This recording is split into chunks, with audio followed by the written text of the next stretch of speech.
और कबूतर बने शेर के मंत्री। एक जंगल के राजा शेर बना। उसकी मंत्री कबूतर को चुन लिया गया। वो कबूतर बहुत अच्छा था, ऊपर से बाकियों की मदद करने हर समय तैयार रहता था। उस जंगल के पास एक छोटा गांव था। उस गांव में एक बड़ा किसान रहता था। बेचारा बहुत कर्ज में डूब गया। एक दिन वह किसान पास के शहर में जाके कुछ काम करके पैसा कमाने की सोचा। इस गांव से शहर जाने के बीचों बीच के जंगल के रास्ते से चल पड़ा। इतने में उड़ती हुई मंत्री कबूतर उसके सामने आया। ध्यान से, आगे आगे बहुत जंगली जानवर है, आप जल्दी से पीछे मुड़ जाइए, नहीं तो आपके प्राण मुसीबत में पड़ जाएंगे। वह वापस नहीं जा सकता करके उसकी परेशानी कबूतर से कहा। उस किसान के कष्टों को देख कबूतर पिघल गया। उसको महाराज शेर के पास ले जाकर मदद करने को कहा। उसकी स्थिति देख धरस खा के शेर ने भी पैसे, सोना, पोटलियां दिए। तुम्हें आगे आगे किसी भी तरह की छोटी सी भी कष्ट हो तो निर्भय होकर मुझसे मिलो, मैं जो होगा वो मदद करूँगा।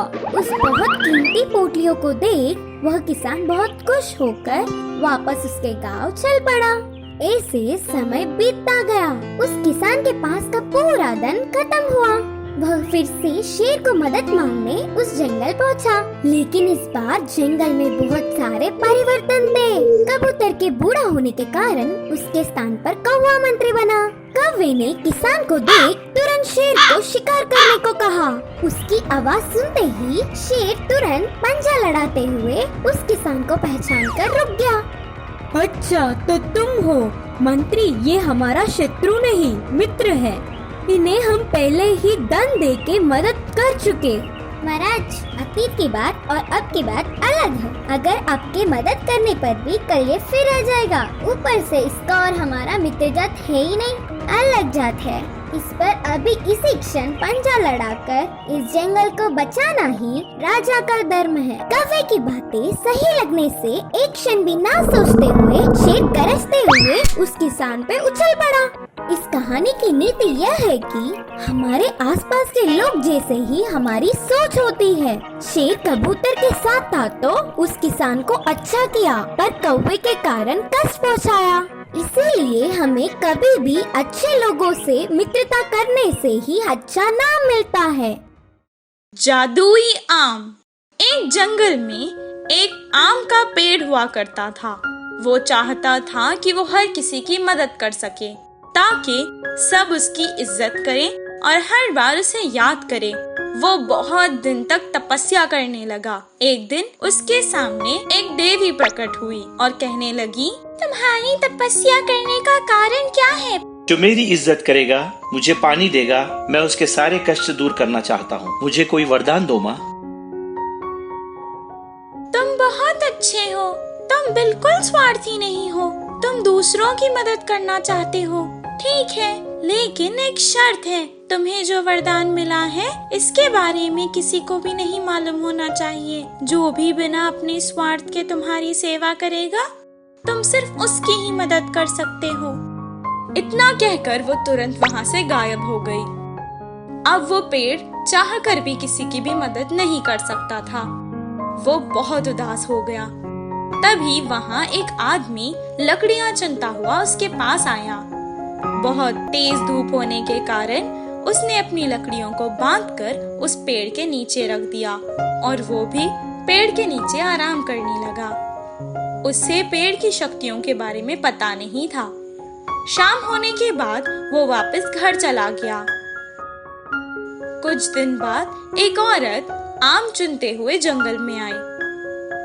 उस पेड़ के नीचे पड़े सभी आमों को वो एक टोकरी में रखकर कुछ देर आराम किया और फिर वापस चली गई। पेड़ बहुत दुखी था क्योंकि किसी ने भी उसकी सहायता नहीं की थी, पर सब अपने स्वार्थ के लिए ही उसके पास आए थे। कुछ दिन बाद एक आदमी अपनी बकरियों को लेकर जंगल में उन्हें चराने लाया। उसने पेड़ को देखा और कहा, ये पेड़ तो कितना सूख गया है, शायद किसी ने भी इसे पानी नहीं दिया। कितने दिन से प्यासा होगा, अब तो बारिशों का भी मौसम नहीं है। इतना कहकर वो पास के कुएं से पानी ले आया और उस पेड़ के पास डालने लगा। उस आदमी की निस्वार्थ सेवा को देखकर पेड़ बहुत खुश हुआ और उसने उसे एक आम दिया और कहने लगा, ये आम जादुई आम है। अगर तुम इसे खाओगे तो जो भी इच्छा तुम मांगोगे वो पूरी होगी। वो आम लेकर आदमी बहुत खुश हुआ, तुरंत अपने घर वापस चला गया और अपनी पत्नी को सब सुनाने लगा। कुछ देर बाद उसने आम खाया, घर, पैसा, जेवरात, बहुत कुछ मांगे, उसे सब कुछ मिल गया। वो बहुत खुश हुआ। वो लकड़ी चुनने वाला और फल चुनने वाली भी उसके पड़ोसी थे। वो सब उससे जलते थे पर उससे मदद भी मांगते थे। वो सबकी मदद करता था।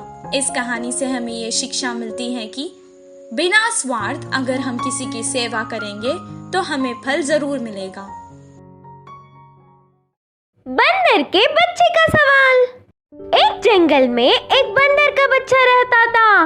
वह हर समय जंगल में घूमते हुए सब जानवरों को देखता है।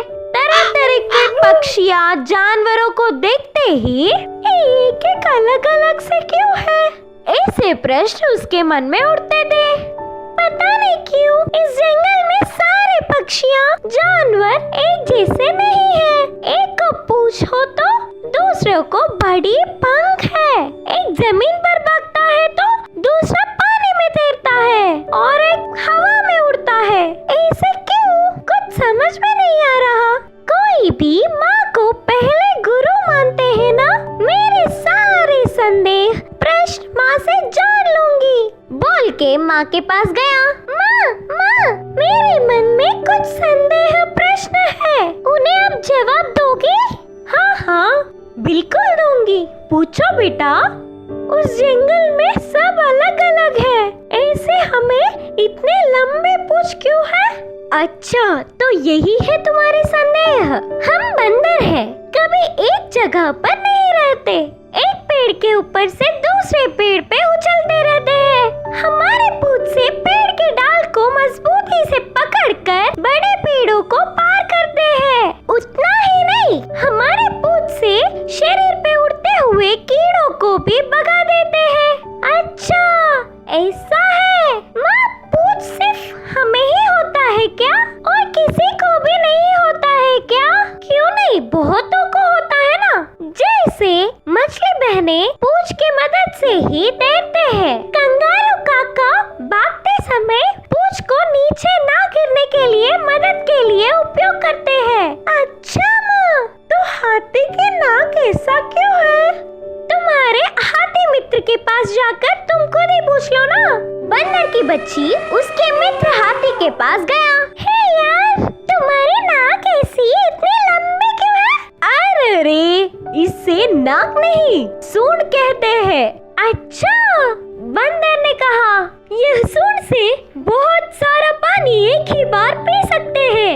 ऐसे ही पेड़ पे से फल आसानी से ले सकता हूँ, बड़े बड़े बार आसानी से उठा लेता हूँ। ये सूंड मुझ पर बहुत अच्छा लगता है। हाँ हाँ, बिल्कुल सच है। हाथी और बंदर नदी के किनारे जा रहे थे तो एक मछली पानी में उड़ती हुई दिखी। मछली दोस्त, तुम क्यों हमेशा पानी में ही रहते हो? डर नहीं लगता क्या? नहीं दोस्त, हम पानी में ही आराम से रहते हैं। हम खाने की चीजें भी पानी में ही ढूंढ के खाते हैं, और तुम्हें प्यास लगता है तो पानी के लिए भागते हो, पर हमें तो पूरा पानी में ही रहने से प्यास ही नहीं लगता। हाँ हाँ, तुम्हारे बोलने से अब मुझे प्यास लग रहा है। हाथी नदी में पानी पी रहा था। आते हैं मित्रों करके हाथी और बंदर की बच्ची मछलियों को बोल के ऐसे पेड़ के ऊपर से उछले। पेड़ की ढाल पे एक कौवा बैठ के कुछ खाते हुए बंदर की बच्ची को दिखी। कौवे दोस्त, तुम्हें बस पैर क्यों है, हाथ क्यों नहीं है? बोलकर पूछा।